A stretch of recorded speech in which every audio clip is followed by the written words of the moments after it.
आपण मकर संक्रांत साजरी करतो, पण एक प्रश्न आपल्या मनात कधी आला आहे का हो?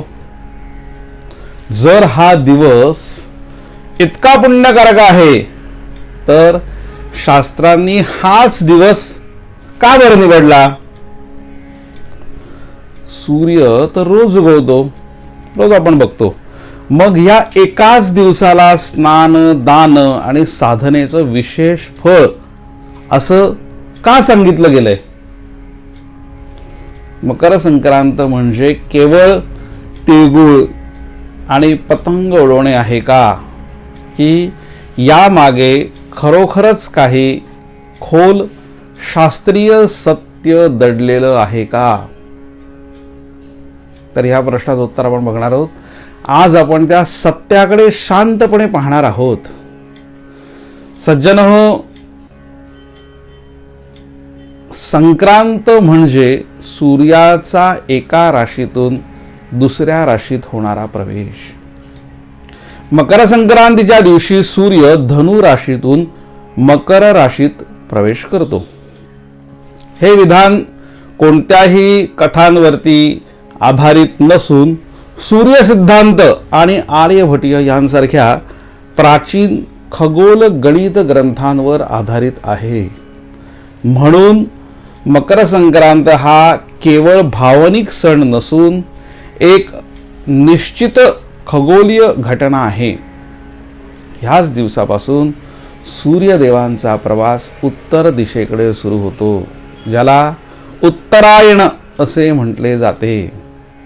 हा बदल शास्त्रांच्या दृष्टीने प्रकाश, उन्नती आणि जागृतीकडे नेणारा मानला गेला आहे.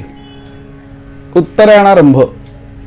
भगवद्गीतेत भगवान श्रीकृष्ण स्पष्ट सांगतात, उत्तरायणम पुंसाम देवयानम प्रचक्षते. उत्तरायणाचा काळ देवयान मानला जातो. देवांचा दिवस आणि दैत्यांची रात्र या दिवसापासून सुरू होण्याचा काळ.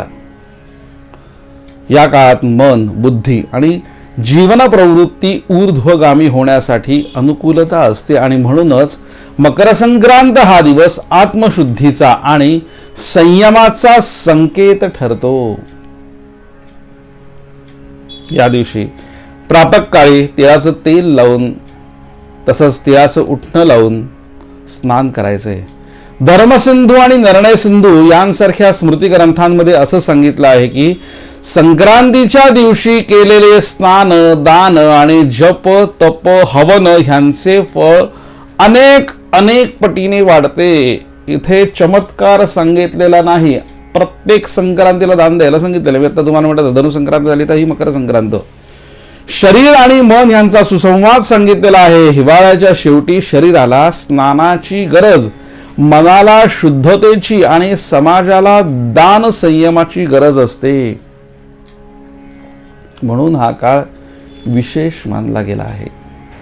पद्मपुराणामध्ये सूर्य मकर राशीत असताना स्नान आणि सूर्योपासना विशेष फलदायी असल्याचं सांगितलेलं आहे.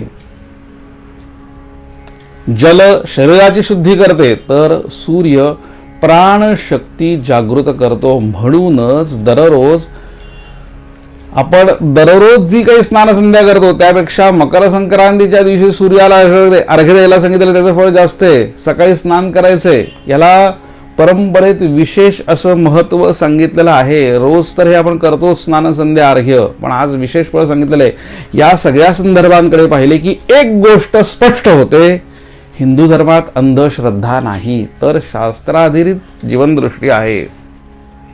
परंपरा ही समजून आचरणात आणण्यासाठी आहे. तिळाने दिवस मोठा होतो असं सांगितलेलं आहे आणि हीच भूमिका समोर ठेवून शास्त्रांच्या प्रकाशात धर्म समजून घेण्याचा एक प्रामाणिक प्रयत्न मी काशीगंध सिद्धेश या माध्यमातून आपल्या समोर करत आहे. तिळगुळ परंपरेमागेही शास्त्रीय विचार आहे बरं का. आयुर्वेद स्पष्ट सांगतं, शीते तिलम हितम नृणाम. हिवाळ्यात तीळ शरीरासाठी हितकारक आहेत. तीळ हे उष्ण आहेत, गुळ बलवर्धक आहे आणि पचनास सहाय्यक आहे. म्हणून तिळगुळ घ्या गोड गोड बोला असं म्हणून आपण हा तिळगुळ देत असतो एकमेकांना. हा संदेश केवळ सामाजिक नाही तर ऋतुधर्माशी जोडलेला आहे. या दिवशी वस्त्रदान द्यायला सांगितलेलं आहे. सुवासिनींनी हळदी कुंकू करतात. म्हणून मकर संक्रांत म्हणजे फक्त पतंग उडवणे व फक्त गोडधोड किंवा फक्त एकमेकांना शुभेच्छा देणे हे नव्हे. मकर संक्रांत म्हणजे जसा सूर्य उत्तरायणाकडे वळतोय, उत्तर दिशेकडे वळतोय, तसा माझा अंतर्मनाचा प्रवास अज्ञानातून ज्ञानाकडे, अंधारातून प्रकाशाकडे वळावा. हीच तीची खरी साधना आहे.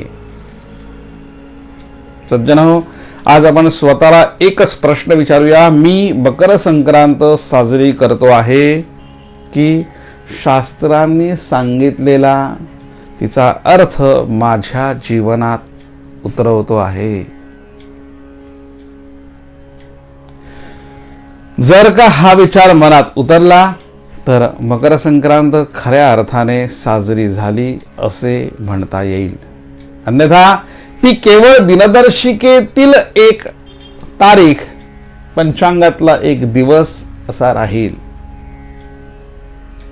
जय जय रघुवीर समर्थ. जय जय रघुवीर समर्थ.